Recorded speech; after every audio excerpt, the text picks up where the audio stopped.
So now, like our brain is trained, we are saying, first of all, then what is required? We have to train the machine. We have to train the machine, not explicitly program it. We should simply train it with some data. When I'm saying training, the data should have some data that have input, and then I'm training with answers, right? Because training always happens with some questions and answers, right? And then when I give a new question, based on the training, based on the rules it has created, it will be able to predict the answer, right? So the idea is, so the machine should be presented with relevant examples to a task, meaning same thing, right? If it's image recognition problem, we present the images, and we also say that this is cat, this is dog. This is the relevant examples to a task. The task is to identify the animal. Actually, we have been given it plenty of examples. Now, what the machine learning machine is supposed to do, it is supposed to find the statistical structure in these examples. It has to come out with the rule, because there is some statistical structure that is present in all these examples. It is somehow supposed to dig that out, right, and then find that structure, right? For example, the example is given. Let's say we keep tagging our vacation. Like whenever we go out on a photo shoot or with our family on a vacation, we tag them, saying that okay, in this picture we have this in a restaurant, doing blah blah blah. So let's say this is a tagging, or we want to tag the event with something, or we just want to tag it saying that whatever way we want to tag it. Let's say, for example, I want to tag it using the occasion, right, with a date and the occasion, and then the people in the picture. Let's say these are the tags I want to associate with the picture. This is my way of tagging. So what I have done, let's say, is I have taken a machine learning model, and I need to train the model, saying that okay, now I will give him bunch of pictures with a kind of tagging.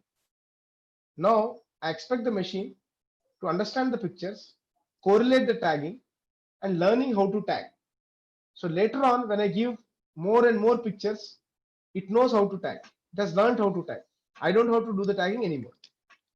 Right? I have done some tagging. I've trained the machine to learn that. And that's how we do with a human being. If you are having a task which we want some human being to perform, we first have to train him. We train him.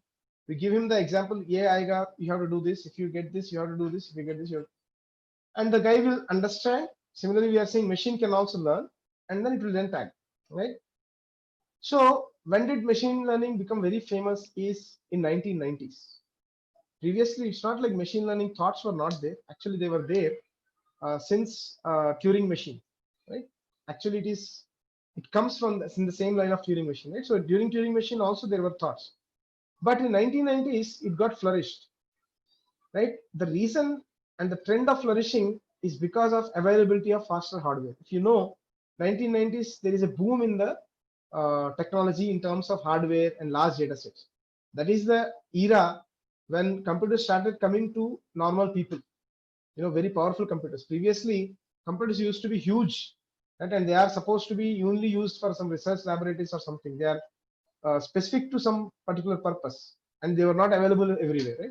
So from 1990s onwards, things started getting easier because of the availability of faster hardware, and there are larger data sets that are available, right? And there are a lot of processing power, processing juice that is available to process these larger data sets. Because the more accurate a model can be trained, the more data it has seen. The more examples you show, the more accurate the rules can be, right? Meaning, if you are training a person, if you train him enough with enough data, he would have almost crossed all the possible cases. So he would have created rules which are covering all the possible scenarios. But if I train him with very less data, then he might have not covered many scenarios. So his predictions or his answers will be very coarse. They won't be very fine. Right? So that's why training it requires larger data sets, and processing of these data sets, it requires faster hardware. And even today, machine learning program takes days to train, depending on how much data you have. It might take days. So previously, even with this kind of hardware, right? So previously it was taking too long, right? And then we'll see how, because there is a lot of iteration is involved in machine learning, so it takes time. So that's why we need a faster hardware and larger data sets that has evolved, and then that's why we are getting more and more into machine learning. Now,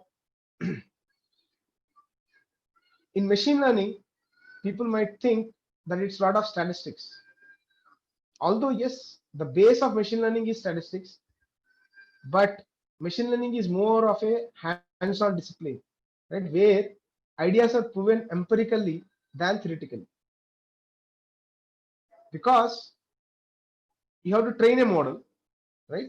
So I can, if you think, there is a lot of analogy. If you say there is a person, right? If I say I will give like a lot of document, a huge document or a huge theory saying that I will train this person this way, I will train this person this way, after that this person can do this, that, right? But in machine learning, there is nothing without training, right? So basically, even for you to prove any point, you have to first train a model, and then the trained model, you can then prove that it is working properly. So that's why machine learning is more about hands-on. You have to hands-on discipline.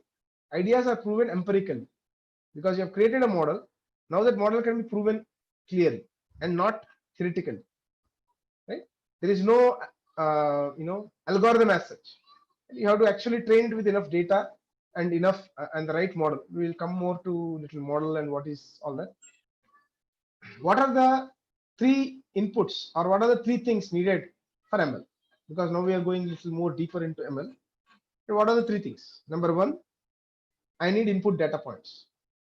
Meaning, what are input data points?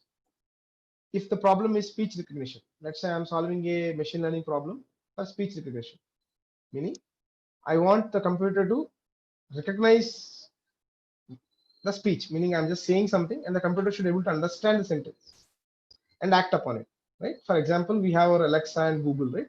They all act upon our commands. So if I say, okay, Google, right? See, my phone has started. If I say, okay, Google, and then say something, it will play that, right? So if you see, my phone has taken that command, right? So it understands my words. So this is speech recognition. In this case, what is input files? Meaning it has to have some sound files, small sound files, bigger sound files, but it needs some sound files as input, right? This is the input data. And similarly, if you want to do image recognition machine learning program, then you need pictures. Right? These are the input data points. Then next thing comes, so this is our input data. Number two, we need examples, like the answers, right? Like we discussed, that we need examples or answers to say that for the person to learn, we need to give the sound file or a sound, and then also tell what it is, actually what it is, right? If the trainer has done it wrong, then there is a danger of training the machine wrongly.